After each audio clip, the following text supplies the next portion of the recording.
Arrive-t-il aux autres malades de se sentir plus confus le soir?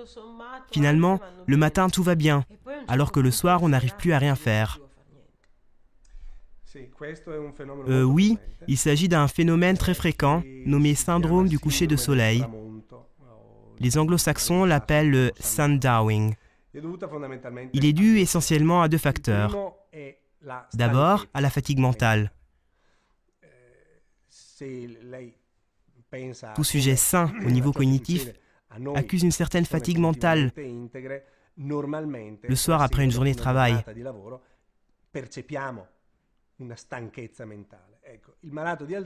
Pour le cerveau d'un malade d'Alzheimer, même sans avoir travaillé, rien que d'être exposé à des afférences sensorielles, c'est-à-dire ce qu'il voit et ressent tout au long de la journée, demande une certaine énergie. Le cerveau brûle du glucose pour fonctionner et à la fin de la journée, tout cela se traduit en fatigue.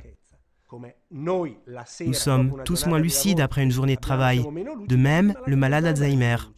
Décidément moins lucide, s'agissant d'un cerveau malade. Le deuxième facteur concerne les afférences sensorielles visuelles réduites.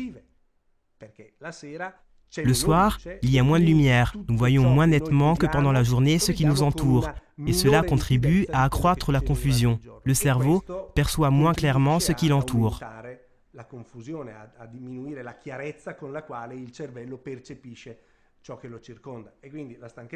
La fatigue mentale d'un côté et la réduction des afférences visuelles de l'autre engendre ce sentiment de désarroi qui est particulièrement fréquent après 5, 6, 7 heures du soir. Augmenter l'éclairage de la maison peut servir à quelque chose? Oui, ça peut être utile. Des expériences faites en Europe et aux États-Unis, dans des situations d'hospitalisation plus ou moins longues, démontrent que des patients exposés à un éclairage majeur pendant toute la journée ont un comportement plus adéquat durant la journée et le soir. Ils subissent moins la syndrome du coucher de soleil et ont même tendance à mieux dormir pendant la nuit.